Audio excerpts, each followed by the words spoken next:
हम्म. तीनदा दीर्घ श्वास घ्यायचा आहे. श्वास घेताना चैतन्य, आनंद हा मनामध्ये आपण घेतो आहे आणि श्वास सोडताना शरीरामधला त्राण बाहेर सोडत आहे. या प्रकारे श्वास सोडायचा आहे. Take a deep breath. Inhale, hold, exhale. Take a deep breath, hold, exhale. One more time. Take a deep breath. खोल श्वास घ्या. होल्ड करा. सोडायचं. धन्यवाद, धन्यवाद, धन्यवाद परमेश्वरा. तुझे खूप खूप आभार. आजचा दिवस अतिशय सुंदर, चैतन्य, आनंदाने भरलेला हा दिवस आहे.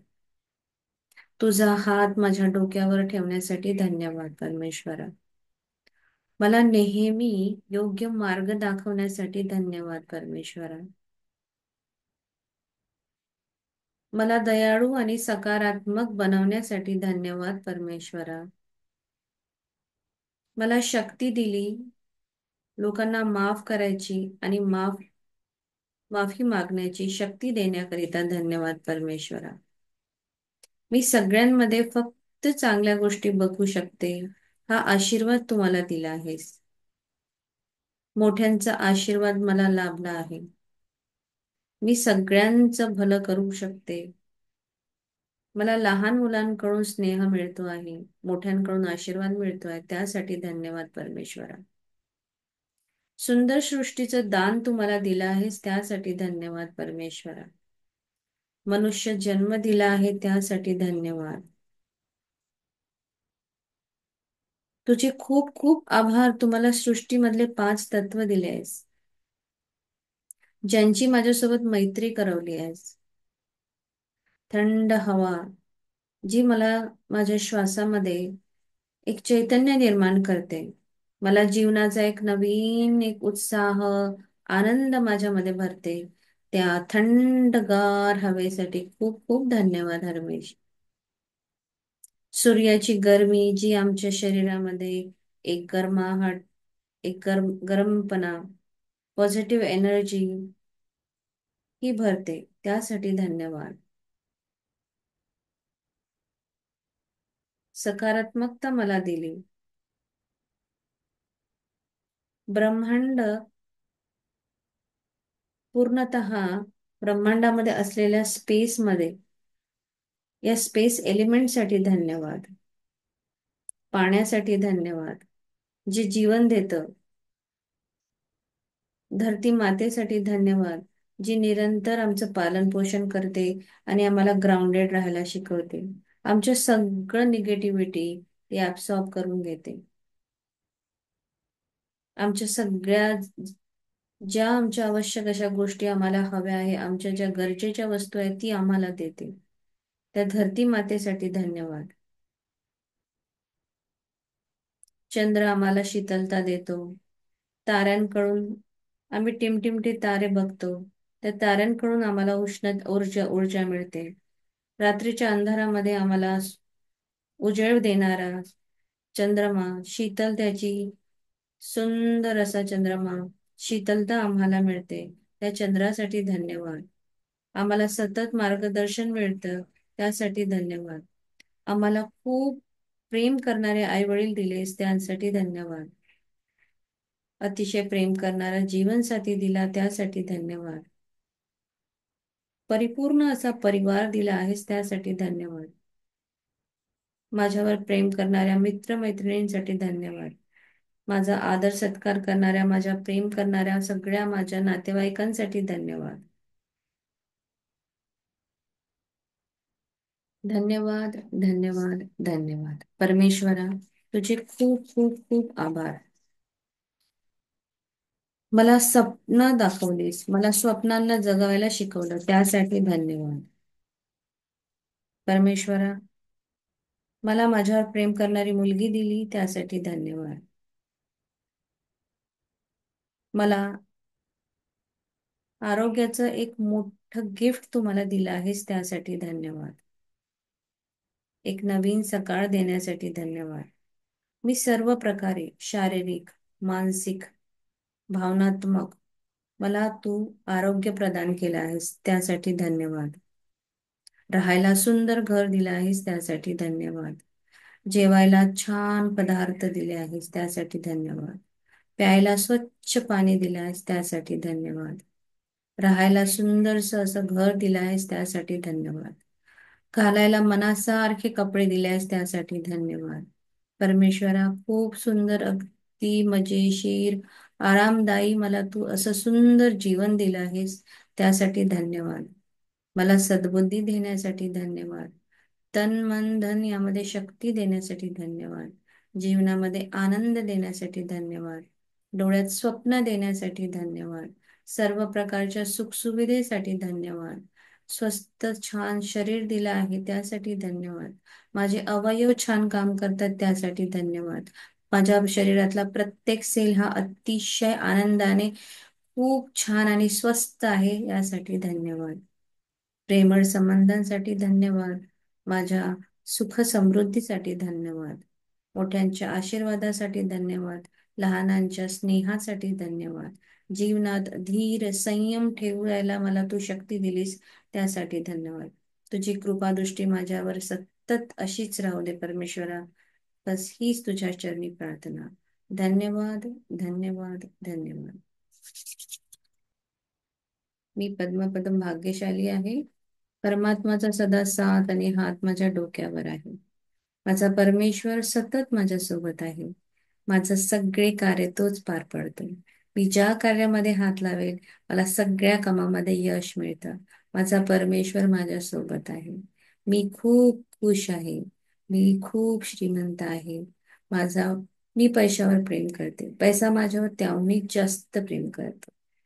मी भाग्यवान आहे, कर्तृत्ववान आहे. मी खूप खूप खूप कॉन्फिडेंट आहे. माझ्या घरातले सगळे नातेसंबंध खूप प्रेमळ आहे. आम्ही परिवार सगळं इतकं मज्जा करतो. आमच्या परिवारांमध्ये स्नेह सामंजस्य आहे. एकमेकांबद्दल प्रेम आदर आहे. धन्यवाद परमेश्वरा, असं सुंदर मला गोकुळासारखं कुटुंब दिलं आहेस आणि मंदिरासारखं माझं घर आहे त्यासाठी खूप खूप धन्यवाद, धन्यवाद, धन्यवाद. या शरीराला धन्यवाद. धरती मातेला धन्यवाद. तुमच्या आतमध्ये बसलेल्या प्रत्यक्ष परमेश्वराला धन्यवाद. समोर माझ्या जे काही जेवढे पार्टिसिपेंट्स आहेत त्या सगळ्यांना माझा दंडवत प्रणाम आणि खूप खूप खूप आशीर्वाद. तुमच्या घरी सुख, समृद्धी, सौख्य, आनंद, लक्ष्मी भरभरून येऊ. धन्यवाद, धन्यवाद, धन्यवाद. धन्यवाद इलेक्ट्रिसिटी, धन्यवाद वायफाय, धन्यवाद झूम and धन्यवाद प्रतिभा madam. Thank you, thank you, thank you so much. Today is the best day of our life. Thank you so much. So we'll start new.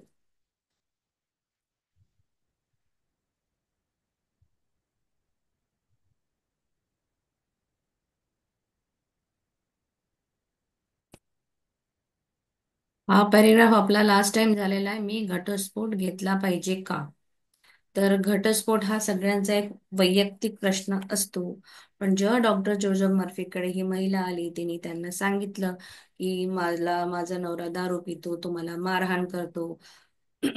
परंतु आपल्याला अशी शिकवण मिळाली आहे लहानपणापासून की आपल्याला जसा नवरा मिळालाय तसंच राहायचं, त्याच्याचकडे राहायचं, सगळं सहन करायचं.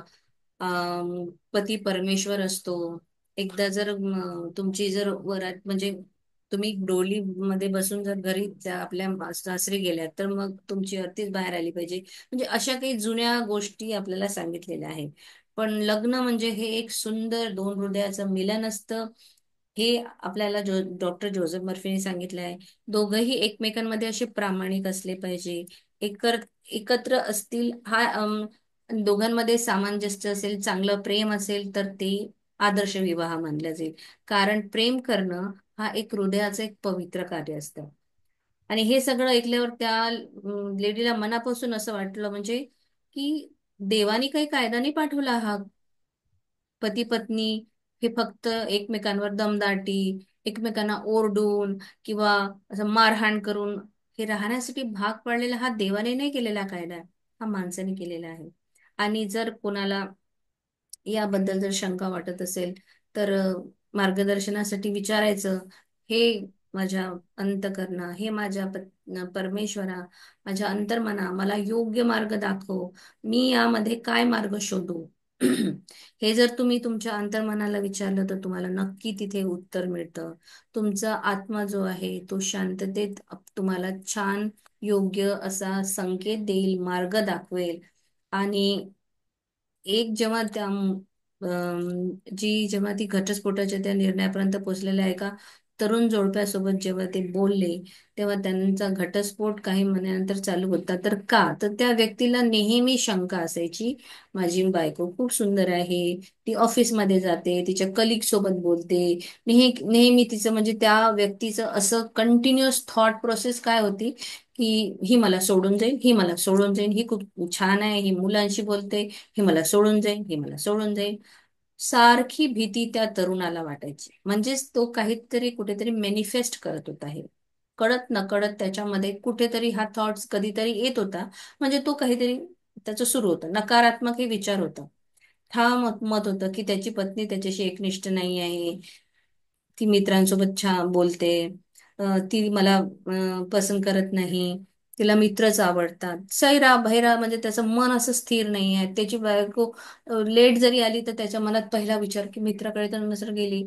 असं त्याचे कंटिन्युअस संशयाची भावना. आणि ती भावना त्याची असल्यामुळं त्याच्या पत्नीला ती आवडत नव्हती. नॅचरली शंका करणे किंवा संशय करणे हा सगळ्यात मोठा आणि घाणेरडा रोग आहे, ज्या कुणाला तो असतो. कारण तो व्यक्ती कुठल्याही गोष्टीमध्ये संशय करतो. कोणी कसं बसलं का, वागलं का, बोललं का, म्हणजे त्याला प्रत्येक गोष्टीत तो संशय दिसत असतो. आणि अशा व्यक्तीसोबत त्या लेडीने राहणे म्हणजे खूप कठीण असतं. ती एक दिवस 5 मिनिट 10 मिनिट लेट आली किंवा रस्त्यावर कोणाशी साधं बोलताना जरी दिसली तर त्या म्हणजे तिला खूप मोठं असं एक प्रेशराईज असते ती. हाही एक एक्झाम्पल मी माझ्या रिअल लाईफ मध्ये बघितलेलं आहे, आमच्या शेजारीच बघितले आहे. तर त्या लेडीला जसे व्हायब्रेशन तिच्या नवऱ्याकडून मिळत होते ते तिला ते आवडलं नाही. मग तिने एक दिवस डिवोर्स घेतला. म्हणजे त्यांनी जो विचार केला तर तो खराच आला, कारण त्याचं कंटिन्युअस तेच ते सुरू होलं. आणि जी क्रिया कराल त्याला प्रतिक्रिया तुम्हाला मिळणार आहे, त्याचा नियमच आहे तो. क्रियेवर प्रतिक्रिया, विचार ही क्रिया आहे, त्याच्यावर अंतर्मन तुम्हाला प्रतिक्रिया देतो. सिंपल साधं उदाहरण आहे. आणि मग त्याच्या पत्नीने घर सोडलं आणि घटस्फोट दिला. सो त्याची ही गोष्ट खरी झाली. नाव आता आपण शिकणार आहोत की घटस्फोट आधी मनात सुरू होतो. कुठलीही गोष्ट, कुठलीही साधी सिंपल, मला आंघोळ करायला जायचं किंवा मला काहीतरी काम करायचं की मॉर्निंगला आपण जेवढं शेड्यूल जरी बनवतो ते आधी आपल्या मनात बनतं. आज मी हे करेल, आज मी ते करेल, तसं करायचं, हे करायचंय, असं सिंपल असतं. इवन तो स्वयंपाक करताना सुद्धा भाजी जरी करायची असेल मला, तर मी त्याची ही प्लॅनिंग आधीच माझ्या मनात होते की मी हे करेल, आज हा स्वयंपाक करायचा आहे, पोळ्याच टाकेल, पुरी भाजी बनवेल की नाही, म्हणजे काहीतरी. म्हणजे सगळं आपल्या मनातून सुरू होतं. तर घटस्फोट आधी मनात सुरू होतो. आणि मनात सुरू झाला की मग त्याचं ते आपल्याला परिणाम दिसू लागतो. सो हा खूप सुंदर लेसन आहे. घटस्फोट आधी मनात सुरू होतो. कोण वाचणार आहे? मी वाचू. वाचा, कोणी वाचा. घटस्फोट आधी मनात सुरू होतो. लक्षात घ्या, घटस्फोट आधी मनात सुरू होतो, कायदेशीर कारवाई नंतर होते. हे तरुण पती पत्नींच्या मनात द्वेष, भीती, शंका आणि राग या गोष्टी घर करून राहिल्या होत्या. अशी वृत्ती प्रत्येक गोष्टीला कमकुवत करते. मी त्यांना सांगितले की द्वेष वेगळा करतो आणि प्रेम एकत्र आणते. आपण आपल्या मनाचा असा छळ करत आहोत हे त्यांना जाणवू लागले. त्यांच्यापैकी कोणालाही मानसिक कर्माचा नियम माहीत नव्हता. हे त्याच्या मनाला शिव्या देत होते आणि संकट आणि दुःखाला आमंत्रण देत होते. माझ्या सूचनेनुसार ते जोडपे एकत्र राहू लागले आणि प्रार्थना थेरपीचे प्रयोग करू लागले. त्यांनी एकमेकांबद्दल प्रेम, शांती आणि सद्भावना दाखवायला सुरुवात केली. ते एकमेकांच्या मनात सुसंवाद, आरोग्य, शांती आणि प्रेम प्रसारित करायला लागले आणि दररोज रात्री आळीपाळीने स्तोत्राचे पठण करू लागले. त्यांच्या या प्रामाणिक प्रयत्नांमुळे आणि त्यांचे अंतर्मन हितकारक भावनांनी भरल्यामुळे त्यांचे वैवाहिक जीवन दिवसेंदिवस अधिक सुंदर होत आहे. हम्म. सो घटस्फोट आधी मनात सुरू होतो, कायदेशीर कारवाई नंतर होत असते. म्हणजे सुरुवातीला काय होतं, तर तेच पत्नीबद्दल द्वेष, भीती, शंका ह्या व्यक्तीच्या मनामध्ये कुठेतरी घर करतात. मुलगी जर चार मुलांसोबत बोलत आहे किंवा तिचा फ्रेंड सर्कल चांगला आहे, याचा अर्थ असा होत नाही ना की ती व्यभिचारी आहे किंवा चांगली नाही आहे. काही काही मुलंही अशी असतात जे त्यांच्या खूप मैत्रिणी असतात आणि मुलंही खूप छान असतात. मुलींसोबत मैत्री करताना ते खूप व्यवस्थित असतं त्यांचं. फ्रेंड सर्कलमध्ये बोलताना सुद्धा ते म्हणजे मुलगी ॲज अ फ्रेंड जर त्यांची असेल, चार मुलं आहेत त्यांची एक मैत्रीण जर मुलगी असेल, तर ते खूप छान अंडरस्टँडिंगनी राहतात. खूप ठिकाणी असं बघितलेलं आहे. सो शंका, आणि जो व्यक्ती कंटिन्युअस असा शंका शंका करतो ना, त्याचा तेच पॅटर्न असतो तो, है ना. ज- ज्या व्यक्तीकडे शंकेचं त्यांनी पांघरून घातलंय म्हणा किंवा एखादं त्यांनी परफ्यूम घातला आहे, त्या व्यक्तीला सगळ्या ठिकाणी शंकाच दिसणार आहे. ती त्याला घरातही शंका, बाहेरही शंका, ऑफिसमध्ये शंका, कुठेही त्याला तेच दिसणार आहे. तो जर घरात चांगला असेल तर त्याला सगळीकडे चांगल्याच गोष्टी दिसणार आहे.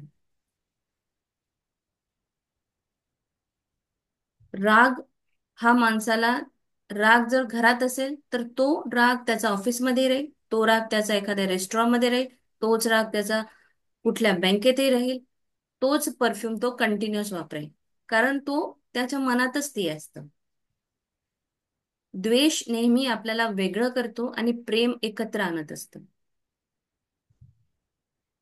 आपण आपल्या मनाचा कसा छळ करत आहोत हे जेव्हा जाणवू लागतं, तेव्हा कुठलाही मानसिक नियम जो आहे, हा कर्माचा नियम त्यांना माहित नव्हता की जर मी माझ्या मनाचाच छळ करत आहे. त्याच्यापैकी कोणालाही मानसिक कर्माचा नियम माहित नाही. म्हणजेच काय आहे नेम, एक नेमकं काय आहे. आपण जर द्वेष करत राहिलो किंवा आपण हाच आज माझ्या घरी मी द्वेष करत आहे, म्हणजे माझं ते स्वभाव बनलाय, तो स्वभाव मी सगळीकडे फिरत आहे. हे जे कर्माचा नियम आहे आणि मी जे करेल ते मला मिळेल, हा कर्माचा नियम माहित नाहीये. हे माहीत नसल्यामुळं सारखं दुःख आणि कष्ट याला आमंत्रण देण्यासारखं होतं. यांच्याकडे जेव्हा एक जोडपं आलं आणि त्या जोडप्याने जेव्हा त्यांची समस्या सांगितली, तेव्हा डॉक्टर जोसेफ मर्फीने त्यांना प्रार्थना थेरपी सांगितली. काही काही लोक अशी असतात की आता कर्माचा नियम कसा असतो, जसं आता कधी खूप ठिकाणी बघितलं असेल, छोटी मोठी भांडणं तर नवऱ्या बायकोची होतच असतात. पण गमती गमतीत तुम्ही असेच आहात, तुम्ही तसेच आहात, मी घर सोडूनच जाईल तुमच्यासोबत तर राहणं म्हणजे हे आहे, तुमच्याजवळ कुठली बायको टिकणार नाही, किंवा नवरा म्हणतो पत्नीला की तू अशी आहे, मला तुला डिवोर्स द्यायचा आहे, डिवोर्स द्यायचा आहे. हे जेव्हा तुम्ही कधी गमतीत म्हणाल किंवा ऍज युजल जसं गंमत गंमत झालं भांडण झालं आणि रागात म्हटले, आणि तुमचं रागाचा हा नेहमीच आहे तुमचं हे म्हणणं, डिवोर्स देईन मी तुला, तू अशी वागते, तू अशी वागते. एक दिवस ते सत्य होतं. नियम आहे हा, लॉ ऑफ अट्रॅक्शनचाच नियम आहे हा. तेव्हा बोलताना आपल्या शब्दांना कसं आपण बोलताय, गमतीने जरी बोलत असेल तरी लक्ष ठेवायचं असतं की गमतीतही अशी गंमत करू नका जी तुमच्या अंगास येईल. गमती गमतीत आपल्याकडे खूप अशी सवय असते ना, ती छेडछाड करायची की अं, म्हणजे साडी जर असेल समजा, तर तिच्याबद्दल नवऱ्याला सारखं चिडवण्याचे असे प्रकार असतात आपल्याकडे. तेही कधी कधी खूप अंगास येतात. तुम्ही जर बघितले असतील तर खूप ठिकाणी असं असतं. मग तिला सारखं चिडवणं त्या मुलीला, अरे जी जी जी आहे, अरे तुझी ही जवाई आहे, तू हेही म्हणजे गमतीतही कुणी कुणाला असं छेडू नये किंवा घरात अशा गोष्टी करू नये किंवा भांडण झालं आहे एकमेकांचं तर टोकाचं बोलू नये की तू मला माझ्या आयुष्यात नको आहे, मला तुझ्यापासून दूर जायचे आहे. हा शब्द खूप मोठा आहे. गेम ऑफ लाईफ बुक मध्ये एक मुलगी जी सतत, तिला ना असं सारखं काळे कपडे खूप आवड नाही आणि तिला असं खूप राहिलं, तर ती लग्न झाल्यानंतर लवकरच विडो झाली, कारण तिच्या थिंकिंगच ती होती. त्यामध्ये दोन असे इन्सिडेंट सांगितलेले आहे की शब्द कसे म्हणजे ती वापरते.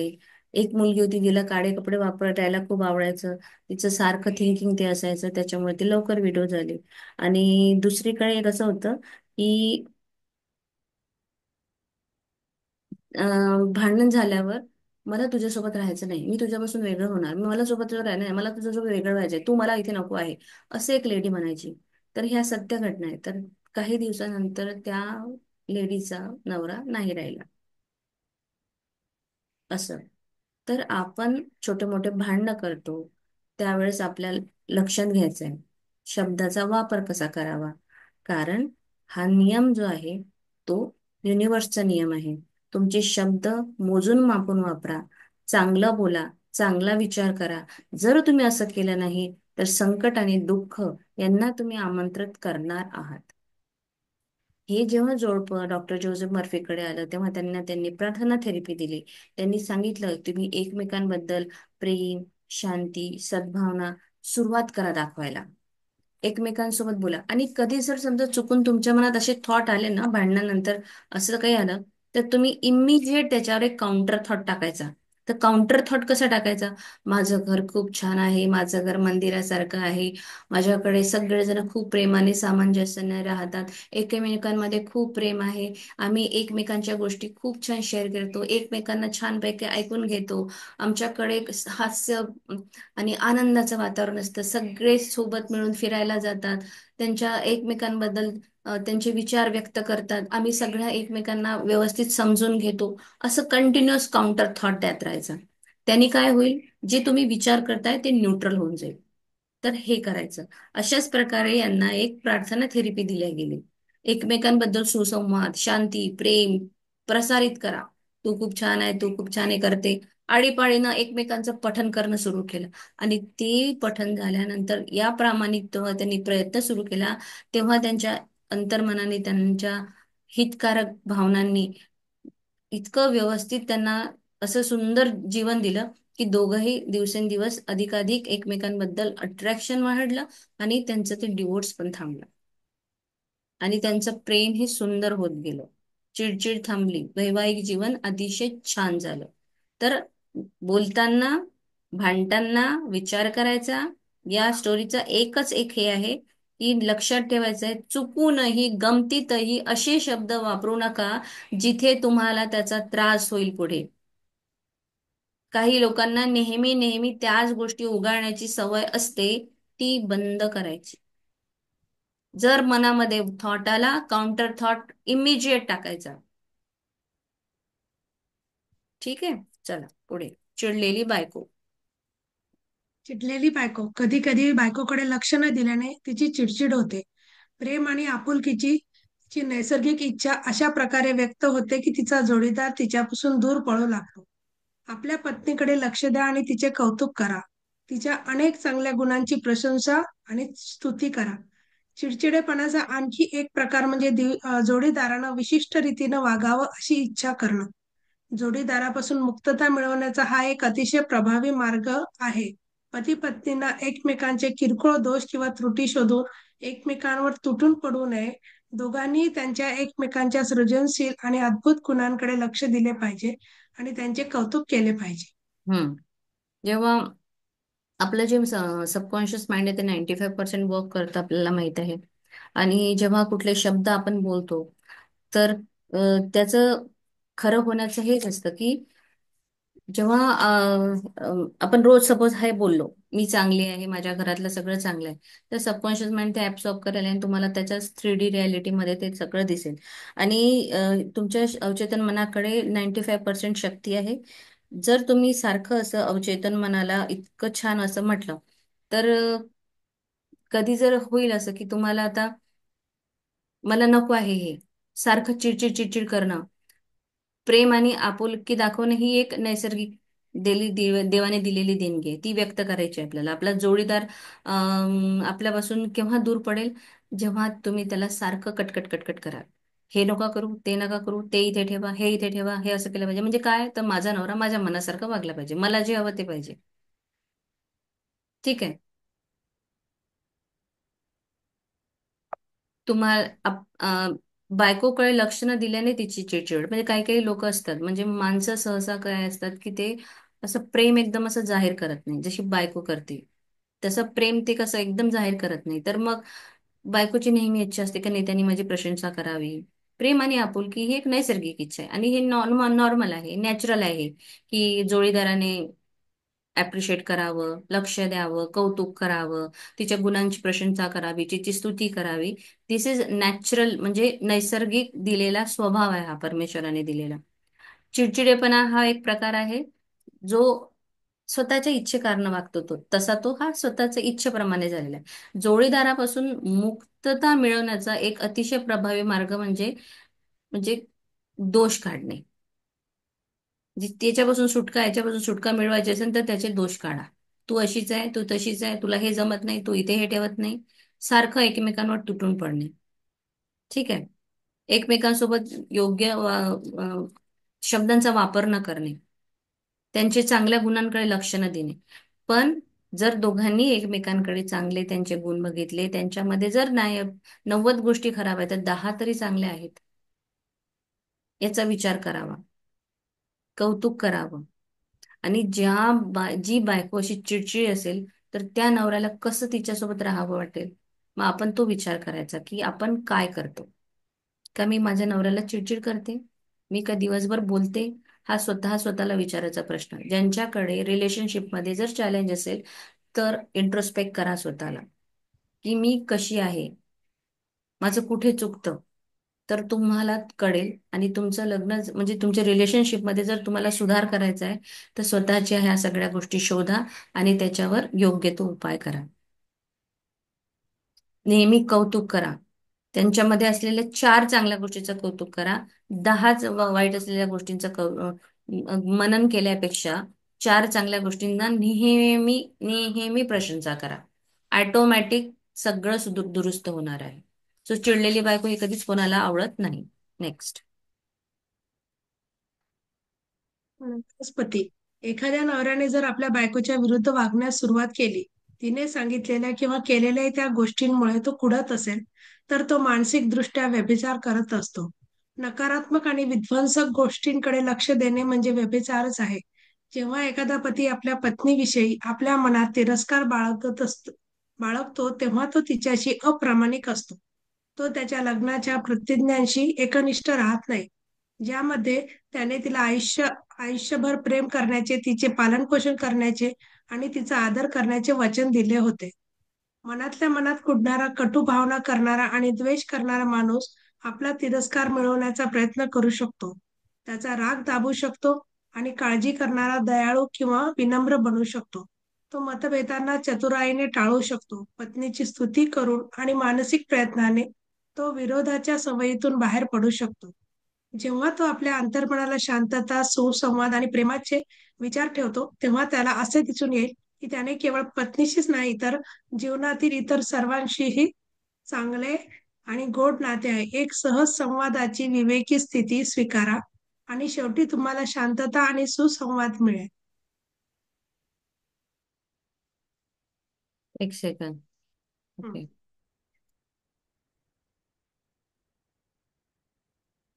हे पूर्णच हळू वाचून घ्या हं. शांततेने. आपल्या वैवाहिक समस्या किंवा अडचणींबद्दल शेजारी आणि नातेवाईकांशी बोलणे ही एक मोठी चूक आहे.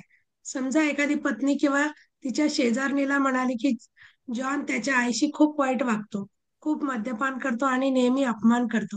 तो अपशब्दही बोलत राहतो. इथे पत्नी आपल्या पतीला लोकांच्या नजरेत खाली आणून त्याचा अपमान करत आहे. ते आता त्याच्याकडे एक आदर्श पती म्हणून पाहणार नाहीत. प्रशिक्षित समुपदेशकाशिवाय तुमच्या वैवाहिक समस्यांबद्दल कधीही चर्चा करू नका.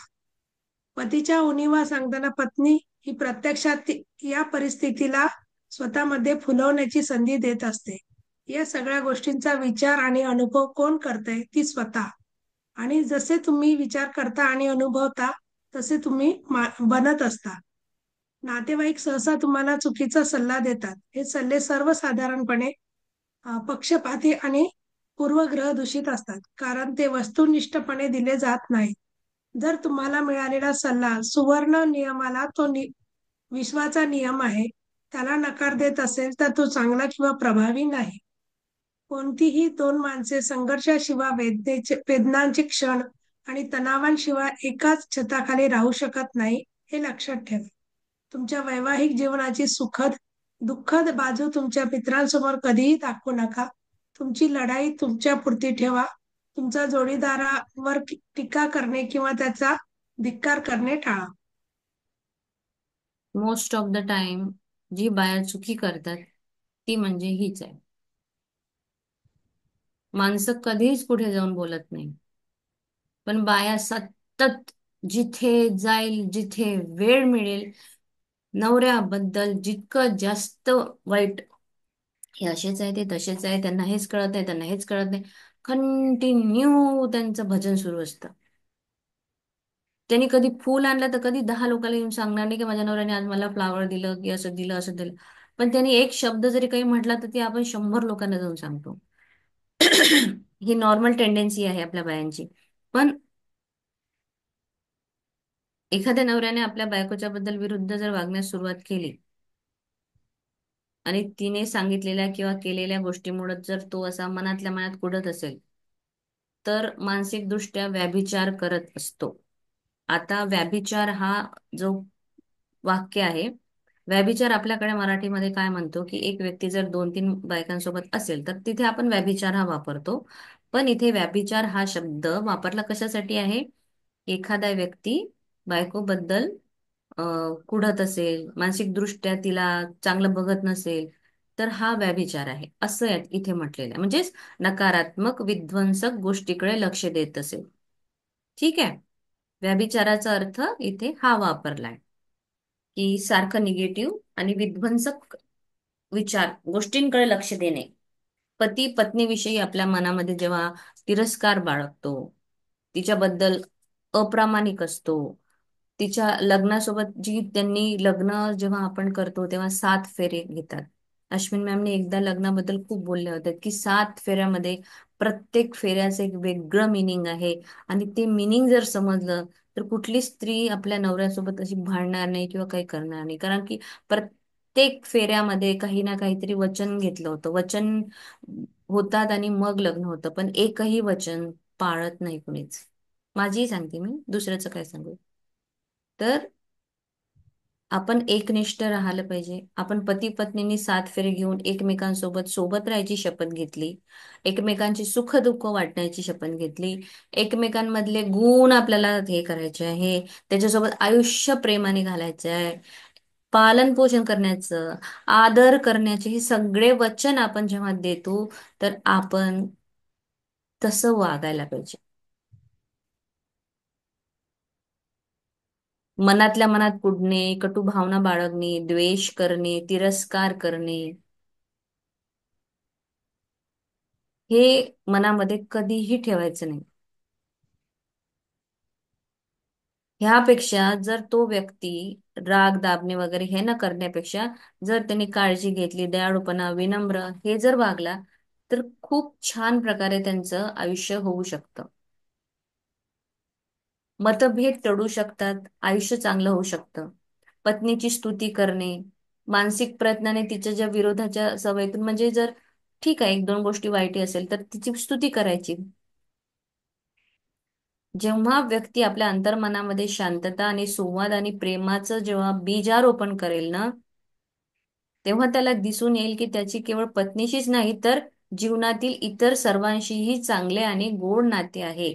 याचा अर्थ असा होतो की जी व्यक्ती, मी आधीही रिपीट केलाय सेंटेन्स, की जी व्यक्ती घरामध्ये खुश, हॅप्पी, एकदम मस्त असेल ना, ती त्याच्या ऑफिसमध्ये तशीच राहील, ती बँकेतही तशीच राहील, ती एखाद्या रेस्टॉरंटमध्ये गेली तरी तशीच राहील, ती कुठेही जाऊ दे, ती तिच्या मधला हा चैतन्य नेहमी लोकांना देत राहील. कुठेही जाऊ दे असा व्यक्ती प्रत्येक ठिकाणी फक्त स्वतःचा चांगला फ्रेग्रन्सच देईल. आणि एखादी व्यक्ती चिडचिडी, रागीट आणि द्वेष असेल ना, तोच परफ्यूम घेऊन ती घरात आहे, तोच परफ्यूम घेऊन ती तिच्या ऑफिसमध्ये जाईल, तोच परफ्यूम घेऊन तो व्यक्ती एखाद्या बँकेत गेला तर तिथे चिडचिड करेल, आणि तोच व्यक्ती एखाद्या हॉटेलमध्ये गेला तर काही नाही, क्षुल्लक गोष्टीवरून पाणी कसं आणलं, हातात टुकून डोब म्हणजे बोट का हातात ते ग्लासमध्ये का टाकले, प्लेटवर प्लेट का आणल्या, असं का झालं, म्हणजे ज्या गोष्टीला एवढंही म्हणजे कारण नसताना तो तिथे चिडचिड करेल. म्हणून म्हणतात, जर तुमचा इथला घरातला व्यवस्थित एरिया आहे, म्हणजे तुमच्या रिलेशनशिप मध्ये तुम्ही इकडे चांगले आहात ना, तुमचे बाकीचे सगळे एरिया ऑटोमॅटिक चांगले होतात. सगळ्यांशी गोड बोलणं तो ऑटोमॅटिक होईल. म्हणजे तो ऍक्च्युली तुमच्या आतमध्ये हा एक द्वेष इज लाईक अ राग हा एक गुण आहे. गुण म्हणजे काय म्हणू, एक घातलेला एक परफ्यूम आहे, अँगर म्हणतात त्याला. तो घालून तुम्ही सगळीकडे सेम तसंच करणार आहे. इथे घरात नाहीये म्हणून बाहेर राहणार आहे, बाहेर आहे म्हणून इकडे राहणार नाही, असं होणार नाही. जी घर जी व्यक्ती घरात छान खुश आहे, ती बाहेर पण सगळीकडे तसंच राहील. राग एक वागणूक आहे. राग काय आहे? एक वागणूक आहे. आणि रागाचं उत्तर, सॉरी, रागाचं हे जे उत्तर आहे ते सगळीकडे तुम्ही जर घेऊन गेलात तर सेमच तसं राहणार आहे. कुठेच असं त्याचं असं नाही की राग इथे येईल इथे येणार नाही, इथे येईल इथे येणार नाही, असं काहीही होणार नाही. तर सहज संवादाची विवेक स्थिती स्वीकारायची आहे, आणि म्हणजेच तुम्हाला शांतता आणि सुसंवाद मिळेल. आणि प्रत्येक एरियामध्ये, मग तो पैशाचा एरिया असू दे, तुमच्या जॉबचा असू दे, तुमच्या व्यवसायाचा असू दे, तुम्ही घरात जर असे छान जॉली हॅप्पी एकदम छान असाल तर सगळीकडे तुम्हाला तेच रिझल्ट मिळतील. आणि तुम्ही जर घरात चिडचिडे आणि खूप असं एकदम असे असाल तर तुम्हाला तोच रिझल्ट तुमच्या सगळ्या एरियामध्ये दिसेल. आणि वैवाहिक समस्या अडचणी ज्या आहेत, या शेजारी नातेवाईकांशी बोलणं टाळा. मोठी चूक आहे ही. पुन्हा शेजारीला जाऊन सांगणे, अगो हे असं आहे, ते तसं आहे, हे दारू पिऊन आले, काल असंच झालं, रात्र असेल, म्हणजे काही गरज नाही आहे एवढ्या गोष्टी सांगायची. जेवढं सांगाल तेवढं जास्तीत जास्त ते अजून अजून अजून अजून मल्टिप्लाय होत जातं. आपल्या नवऱ्याला दुसऱ्यांच्या नजरेमध्ये, ना पतीने पत्नीसाठी करावं ना पतीने पत्नीसाठी करावं. कोणी एकमेकांनी, ना बायकोनी नवऱ्यासाठी ना नवऱ्याने बायकोसाठी, कोणी एकमेकांबद्दल लोकांमध्ये सांगायचं नाही. जे काही आहे ते तुम्ही सामंजस्य असेल, बसा, तुमचे कॉन्फ्लिक्ट जे आहे ते बसून सोडवायचे आहे. कुणाला सांगितल्याने कुणीही तुमच्या घरात येऊन त्याचं काहीही सोल्युशन काढणार नाही. नातेवाईकांना सांगा तर ते तर अजूनच तुमच्यामध्ये अजून जास्त चांगलं झालं पाहिजे. ते तुम्हाला तीच एनर्जी देणार आहे. ते तुमच्या मधला कुठलाच सोल्युशन काढणार नाही. जर तुम्ही तुमच्या नवऱ्याकडे एक प्रेस्टिज आणि एकदम असं तुम्ही जर त्याला मान दिला नाही तर लोक त्याचा मान ठेवणार नाही. सेम जर बायकोचा मान जर नवऱ्याने ठेवला नाही तर नातेवाईकही तिचा तो मान ठेवणार नाही. हे नवऱ्यानेही समजून घ्यायचं आहे. नवऱ्याला बायकोचा नेहमी चार लोकांमध्ये अपमान करणे अधिकार नाही आहे. त्यांनी जर चार लोकांमध्ये तिचा अपमान केला, घरच्या लोकांसमोर तिचा अपमान केला, तर घरच्या लोकांना ही एक संधी मिळते तिचा अपमान करायची. तेव्हा नवऱ्याने सुद्धा विचार करावा की आपल्या बायकोला नेहमी मान सन्मान द्यावा. तुम्ही जेव्हा तुमच्या रूम मध्ये असता तेव्हा तुम्ही जिथे तुमचे काय जे काय आहे ते तुमचे सगळे कॉन्फ्लिक्ट तिथे सॉल्व्ह करायचे आहे, ना की दुनियेच्या समोर. वैवाहिक समस्याबद्दल कुठलीही चर्चा बाहेर करायची नाही. जेव्हा आपण आपल्या नवऱ्याबद्दल काहीतरी गोष्ट दुसऱ्यांना सांगतो ना, ऍक्च्युली आपण ती फुलवत असतो, म्हणजेच ती आपण मोठी करत असतो. विचार करा, अनुभव करा गोष्टीचा, तुम्हाला नक्की कळेल की हे असंच होतं. आणि नातेवाईक कधीही सल्ला देत नाही. काही काही नवीन मुली लग्न झालेल्या घरीच सांगतात, मम्मी आज हे असं झालं, मम्मी आज असं झालं, मम्मा आज माझे सासरे असे आले, आज मामी हे केलं, म्हणजे घरामध्ये काय शिजलं हे सुद्धा त्या मुलीच्या आईला माहित असतं. इथपर्यंत आई वडिलांनी कधीही मुलीच्या संसारामध्येही बघू नये. सल्ले सर्वसाधारणपणे नेहमी पक्षपाती आणि पूर्वग्रह दूषित असतात, हे लक्षात घ्यावे.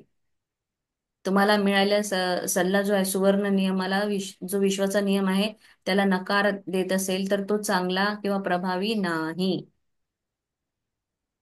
दोन माणसे हे संघर्षाशिवाय राहू शकतात, तणावाशिवाय जर राहू शकत एकाच छताखाली, त्याच्यासाठी तुम्हाला एकमेकांमध्ये म्युच्युअल अंडरस्टँडिंग असणं आवश्यकता आहे. दोघांवर विश्वास असावा, आणि तुमचं तेवढं चांगलं जीवन होईल.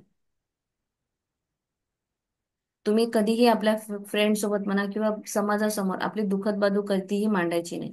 लढाई ही तुमची एकट्याची आहे, तुम्हाला स्वतःला लढायची आहे. तुमच्या जोडीदारावर टीका करणे किंवा त्याचा धिक्कार करणे तुम्हाला टाळायचे आहे. तुम्ही जितकं जास्त बोलाल तेवढं जास्त ते मल्टिप्लाय होऊन बाहेर येणार. जितकी चांगली स्तुती कराल तेवढीच मल्टिप्लाय तुमच्या घरात येईल. इवन तुम्ही तुमच्या मनाने पण छान राहाल, तुमच्या शरीराने पण छान राहाल. जितका त्राण द्वेष हे जर तुम्ही पत्नी पतीबद्दल किंवा पती पत्नीबद्दल बोलत असेल तर आणखीन आणखी जहर वाढेल, कमी होणार नाही. शक्यतो पुरुष जास्त तक्रार करत नाही. स्त्रियांना हा खूप घाणेरडा एक डिस्कशन वाला हा एक हे असतो. हे लक्षात ठेवा. नवऱ्याच्या 10 गोष्टींपैकी म्हणजे 100 गोष्टींपैकी जर त्याच्या 80 जर वाईट असेल तर ऍटलिस्ट 20 त्याच्या चांगल्या गोष्टी लक्षात ठेवायच्या आहेत. So that's it today. आपण एवढंच करूया. आपल्या जोडीदाराला बदलण्याचा प्रयत्न करून आहे पण उद्या करू. समजलंय आजचं लेसन? समजलं का? हो. हो. हो मॅम. हो. आणखी एक गोष्ट छोटीशी एक सांगते मी तुम्हाला. समजलं. जेव्हा एखादा वाईट थॉट आला आणि त्याच्यावर आपण काउंटर थॉट दिला तर आणि एखाद सेकंड एक मिनिट कंटिन्यू असं सतत बोलायचं म्हणजे तो न्यूट्रल होईल. रोज रोज आपल्या माइंडला हे बोलत राहायचं, आपल्या घरात छान वातावरण आहे, आपल्या घरात सगळं छान होतं. तर ते तुमच्या माइंडला एकदा ऍक्सेप्ट झालं की ते खरं होईल. कारण की आपला सबकॉन्शियस माइंड हा 95% जो आहे तो काम करत असतो. आपल्या मनामध्ये ती तेवढी शक्ती आहे. आणि सबकॉन्शियस माइंड जो आहे ना तो तुम्हाला विचारेल, अरे तुझं हे एवढं सगळं छान छान आहे, तू का अशी बोलतेस? कधी भांडण करताना समजा वाईट शब्द आपण बोललो तर कॉन्शियस माइंड तिथे विचारेल ना, का अशी बोलते तू? पण तो ते कॅच करेल. म्हणजे जर रागामध्ये कोणी असं म्हटलं की मला तुझ्याकडून डिवोर्स हवाय, मला तू नको आहेस, सगळं तर तुमचं चांगलं होतं. पण जेव्हा तुम्ही असं सबकॉन्शियस माइंड कुठली गोष्ट कॅच करेल, डिवोर्स हा शब्द कॅच करतो तो. त्याला तेवढा तो शब्द कॅच करून मग ती रियालिटी व्हायला वेळ लागणार नाही. So always think and then speak. That's it only. Okay. मी बोलू. समोरचा मॅम जर मी बोलू. चिडचिड करत असेल तर कुठल्या काउंटर थॉट द्यायची मॅम? काउंटर थॉट चांगले द्यायचे. फॅमिलीमध्ये खूप छान आहे. कोणी जर खूप जास्त नॅगिंग करत असेल फॅमिली मेंबर तर तुम्ही त्याच्यासाठी म्हणा की आमच्याकडे खूप आनंदी वातावरण असतं, एकमेकांना आम्ही खूप समजून घेतो, एकमेकांमध्ये प्रेमाची भावना असते. सगळे एकत्र बसून आम्ही छान अम, अ, नाश्ता करतो. ते ताटावर बसले की चिडचिड करतात. हा. ताटावर बसले की चिडचिड सुरू होते. हा तर समोरचे मग तसंच बोलले.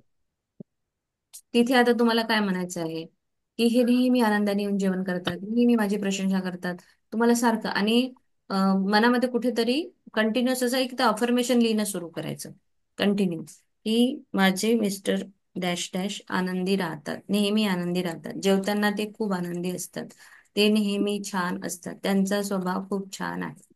असं तुम्हाला कंटिन्यू करावं लागेल. कारण की तिचे खूप जास्त लेअरिंग झालंय. इवन तो असं होतं ना की जो माणूस नेहमी चिडचिड करतो नॅचरली तुमच्या मनामध्ये पण तेच आहे की आता आले ताटावर बसणार, आता यांचं सुरू होणार. नॅचरली हे तुमच्यामध्ये पण आलं आहे. तर तुम्हाला ते पण चेंज करावं लागेल. असं आहे. ओके. हे काय मॅम, हम्म. तुम्ही सुरुवातीला बोलले ना म्हणजे कसं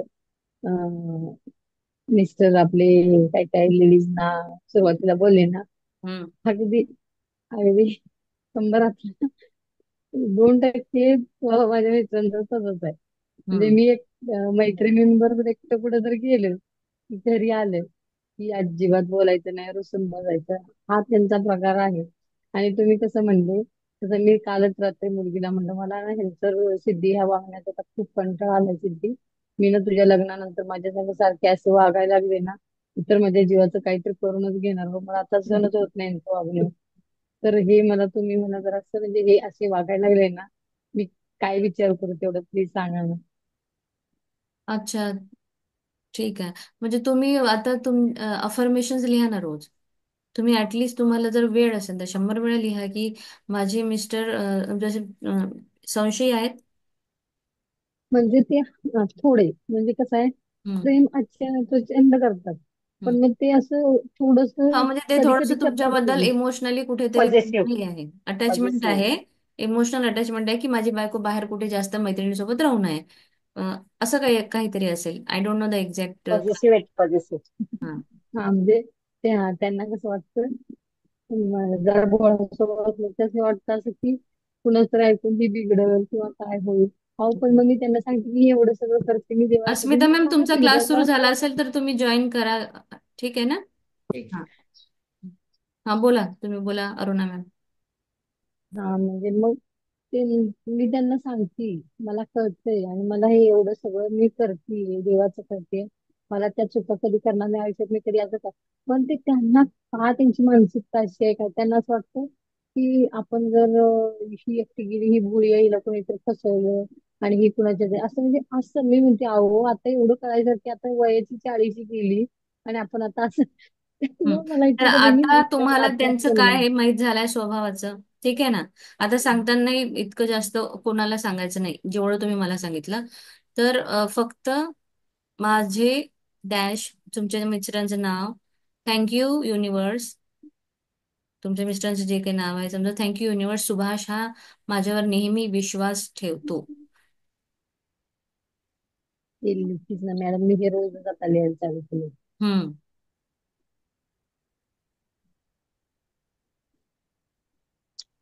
आणि माझ्याशी खूप छान सुसंवाद.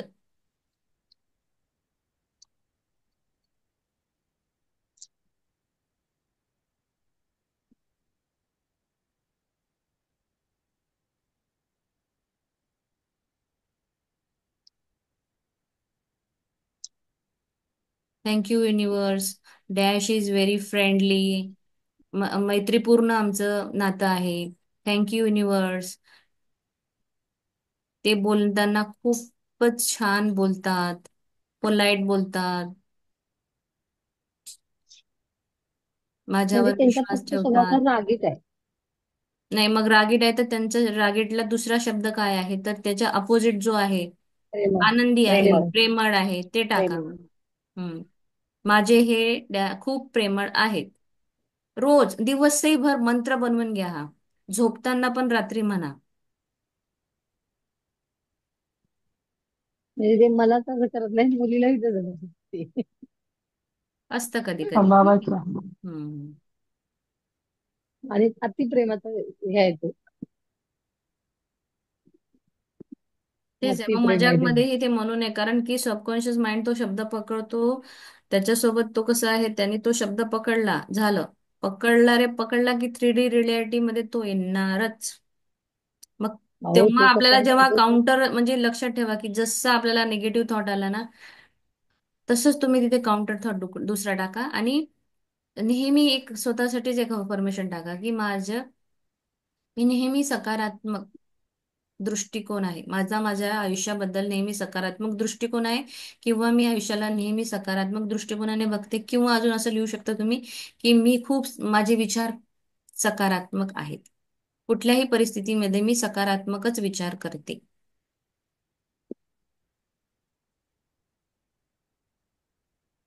माझं माझ्या विचारांवर अम, संयम आहे. कंट्रोल म्हणजे आपण संयम म्हणू शकतो. किंवा मी विचार, माझे विचारांवर माझा संयम आहे किंवा कंट्रोल आहे हेही म्हणू शकतो. माझ्या भावनेंवर माझा कंट्रोल आहे. आपल्या ज्या भावना असतात, इमोशनल ज्या असतं, त्याच्यावर माझा कंट्रोल आहे. I have full control on my thoughts and emotions, असं आपण इंग्लिशमध्ये लिहू शकतो. I have full control on my thoughts and emotions. My husband, thank you control आहे युनिवर्स, का, my I have full husband किंवा control. Thank you universe, my dash is very friendly and polite. प्रेमाने बोलण्यासाठी ते polite word use करा. पहिलं काय सांगितलं, I love full control. On my thoughts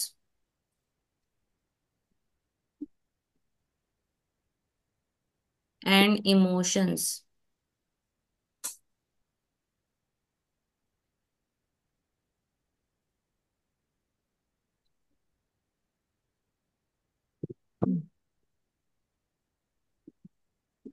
दुसरं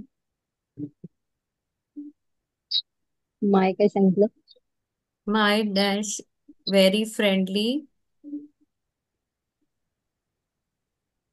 thank you universe. My dash dash म्हणजे तुमच्या मिस्टरांचं नाव टाका तिथे. Hmm. Friendly is very friendly and polite.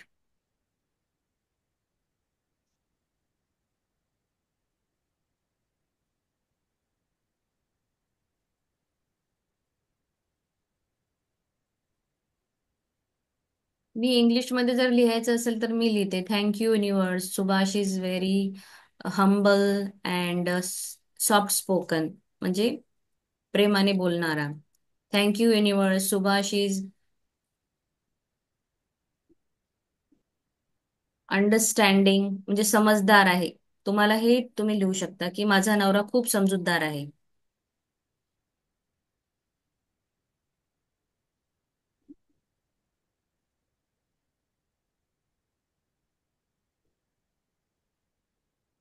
सारखं ना तुम्हाला असं अंगाई गीत सारखं दिवसभर जितकं जास्त तुम्ही म्हटलं आणि थॉट जो आहे ना डोक्यामध्ये हेच ठेवायचा की येस, हा आता आलाय ना, हा बघा मी म्हणजे जेव्हा तुम्ही फ्रेंड्स कडून सपोज जाता तर तुमच्या मनामध्ये पण सेम जसं ज्योती मॅमचं तसं तुमचं झालेलं आहे. म्हणजे तो आता पॅटर्न झालाय तो आपला, की आपल्या मनामध्ये ना जसं आता आहे असं की माझे वडील समजा बाहेर कुठे गेले तर आम्हाला रागवायचे, तर आपण घरी येताना आपल्या मनामध्ये आता मी घरी पोहोचली, लेट झाली, आता पप्पा रागवणार, आता मी घरी पोहोचले, मी लेट झाली, पप्पा रागवणार.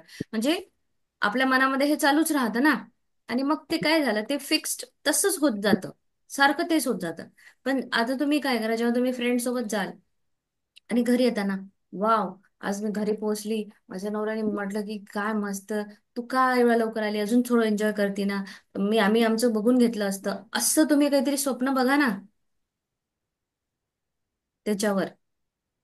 ते तशी खूपच खुश तसं होते. पण काढावं. आता आश्चर्य वाटलं की अरे आज ही असं कसं काय बोलले, किती छान. तुम्ही घरी परत येताना तुमच्यामध्ये तो थॉट नका टाकू किंवा ती धडधड मनात नका देऊ देऊ की अरे आता हे रागवणार, आता मी घरी गेले ना आता हे बोलणार नाही, यांचं वेगळंच काहीतरी चालेल. म्हणजे हे असं होतं, हा नॅचरल हे आहे की तुम्हाला आता ते माहिती आहे की मी आता घरी गेली, माझ्या मैत्रिणीसोबत मी भेट केली होती, घरी गेली म्हणजे आता हे काहीतरी बोलणार. बरोबर आहे. तसं माझं भाजप मैत्रिणींबरोबर वगैरे सोडतात.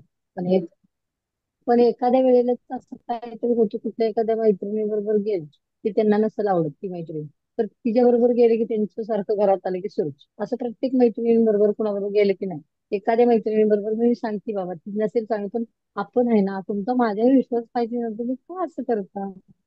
मग ते सुरू, मग शांत बसायचं, मग चिडचिड करायची, ठीक आहे, असं ठीक आहे. करते. आता तुम्ही आता हे सध्या सांगूच नका, या प्लॅटफॉर्मला इतकं जास्त नका सांगू, मला कळलं हा ते. विचार पण आपले जास्त प्रभावी झालेत.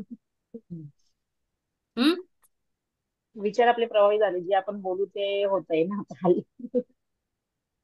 हा हा हा हा, तेच. खूप मोठं शक्ती आहे ही ऍक्च्युली. अजून हम्म. आपण म्हणजे समजून घ्या की सबकॉन्शियस माइंडला काय फिट करायचंय, आपल्याला काय विचार करायचे. आपण नेहमी द्वेष खूप बघतो, आपल्याला चांगले गुण दिसत नाही. मग तुम्ही त्याच्या गुणाचीच इतकी तारीफ करा ना की त्याचे द्वेष ऑटोमॅटिक कमी होऊन जाईल, त्याचा स्वभावच चेंज होईल. तेच ते लिहा. मी रोज लिहिते माझ्या नवऱ्याचे चांगले गुण आहे ना, मी रोज मॅजिकल हिलिंग रिलेशनशिप मध्ये माझ्या नवऱ्याला मी रोज असते, माझे तीन पैकी तर एक माझा नवरा फिक्स्ड आहे. बस एवढं तुम्ही करा, कंटिन्युअस तुम्ही बोला, कंटिन्युअस लिहा. एक एका महिन्यात 2 महिन्यात तुम्हाला तुमच्या एनर्जी फील्ड प्रमाणे तुम्हाला रिझल्ट मिळणार आहे. तुम्ही किती लिकेज करता तुमच्या हम्म. एनर्जीचा ते तुम्हाला बघायचं आहे. म्हणजे तुम्ही जरी निगेटिव्ह थॉट आणला किंवा काही झालं किंवा एखाद्या दिवशी होतं असं की आपलं सहनशक्ती नाही होत, म्हणजे तुम्ही बोलून द्याल एक दिवस, हे काय रोजचं तुमचं तेच ते चालू आहे, असं होतं ना ते. किती आपण शांत राहतो हम्म. ते बघा. ठीक आहे. आपली एनर्जी हम्म. लीक करायची नाही, आणि आपण सतत पॉझिटिव्ह मध्ये राहायचं. हा ज्या दिवशी आपल्यामध्ये हळूहळू हळू आणण्याचा प्रयत्न करा, नक्कीच बदल घडणार 101%. आणि अजून एक छान गोष्ट म्हणजे सांगते, आपल्या हे पुस्तक वगैरे चालल्यापासून अं, मी आता विचार तर चांगलाच करते. मला पण आता जाणवायला लागलं की आपण जेवढं चांगलं हे करेल तेवढं तसं. मग काल मुलीचं थोडंसं तिचं काहीतरी तिच्या करिअर बद्दल तिचं चाललं होतं. मग तिचे मम्मी पप्पा दोघे 2 दिवसापूर्वी मुंबईला पण जाऊन चौकशी करून आले ना एका क्लासची. तर मग ती तिच्या माझ्याकडे माझ्या दिरांचा मुलगा आहे ना, त्याशी बोलत होती. मग तो काहीतरी तिला निगेटिव्ह बोलला, तू करू शकत नाही किंवा काय. मग ती थोडीशी अशी वायबल झाली होती. आणि मग मला लगेच तिच्या चेहऱ्याला बघून कळालं ना काय झालं. म्हणलं पहिलं पटकन बोल, म्हणलं तुला नेमकं काय झालं, आता चांगली होतीस तर आता काय झाले बोल. तर मग मला म्हणली की असं असं मी करू शकत नाही का मला. मी म्हणलं कोण बोललं, तर मला सांग मी काय करू शकते का नाही. मग तिला म्हणलं हे बघ, म्हणलं तुझा स्वतःवर विश्वास आहे ना म्हणलं. मग जग मी तिला सकाळीच एक थॉट वाचून दाखवला होता, असा त्या ह्याच्या ग्रुपवर आलेला. म्हटलं जर तुमची स्वप्न मोठी असतील तर तुम्हाला संघर्ष पण तेवढा असतो. त्यामुळं तू आत्ताच हे तुला मी सकाळी वाचून दाखवलं होतं. मग तू आताच का लगेच खाली बिलो द लाईन आलीस म्हणलं. तुझा स्वतःवर विश्वास आहे ना, आणि माझा तुझ्यावर विश्वास आहे की तू करू शकतीस. तुझे पप्पा पण म्हणतात तू करू शकतीस. मग मी तिला पोटाजवळ घेतली आणि तिला असं पाठीवरून हात फिरवला आणि तिला समजावून सांगितलं. आणि आय लव्ह यू बाळा म्हणलं, तू करू शकते, तू हे करू शकते. तू कोण काय म्हणलं ह्याच्यापेक्षा स्वतः किती करू शकते ह्याच्यावर विश्वास ठेव. ती परत 2 सेकंदात मॅडम शांत झाली आणि मला म्हणली थँक्यू मम्मा. शेवटी कोण नसलं तरी आई वडीलच असतात ना ग आपल्याला. म्हणजे ह्या गोष्टी समजावून सांगायला आणि खूप असं प्रेमानं बोलायला हे खूप छान म्हणजे यायला लागले आता. हम्म. आणि सतत आपल्या मुलीबद्दल लिहा. 5 गोष्टी रोज लिहायच्या आहे, न चुकता. न हम्म. चुकता लिहायच्या आहे सकाळी. लिहिता तुम्ही रोज? नाही लिहित. हा लिहितो ना. आता तुम्ही हम्म. एखादी एखादी गोष्ट एखादी कधीतरी ब्रेक होतं, पण नाही लिहायला ब्रेक होऊ चालू. द्यायचं, काहीही होऊ दे. मी जेवण करणार नाही पण पहिले लिहायचं. मग तुम्ही एक तास सकाळी हम्म. उठा. 1 तास सकाळी आधी उठा. माझे 5 हा. अफर्मेशन नवऱ्याबद्दल आणि मुलीबद्दल झालेच पाहिजे. ओके. आसपास. थँक्यू युनिव्हर्स, माझी मुलगी नेहमी चांगल्या लोकांमध्ये सराउंडेड असते. त्यामुळं तिचं जीवनामध्ये तिचं एक वेगळी कलाटणी मिळत आहे, की जर तिचं जीवनाचं एक वेगळं महत्व वाढत आहे. तुम्हाला काळजी करायची नाही, सगळं वरच्यावर टाकायचं. तुमच्या काळजी केल्यानं काहीच होणार नाही आहे. थँक्यू युनिव्हर्स, माझी मुलगी प्रामाणिक आणि खूप मेहनती आहे. थँक्यू युनिव्हर्स, माझी मुलगी व्यवस्थित अभ्यास करते. थँक्यू युनिव्हर्स, माझी मुलगी खूप हुशार आहे. थँक्यू युनिव्हर्स, माझी मुलगी तिच्या काय म्हणतात शिक्षण करिअर. क्षेत्रामध्ये ती नेहमी पहिली येते. तुम्ही असं लिहा, जसं मी कोमलसाठी काय लिहिते. आणि thank you, universe. Komal is born to lead and shine wherever she goes. Thank you, universe. Komal always surrounded with the divine people to add her value in her life.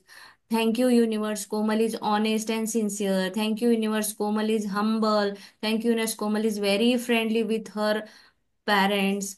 म्हणजे आपल्यासोबत सुद्धा चांगली आहे, हे पण महत्वाचं आहे. Thank you universe, Komal is sharing each and everything with me. Thank you universe, my and Komal's relation is like a friend. Thank you universe, Komal is intelligent. Thank you universe, Komal is shining star.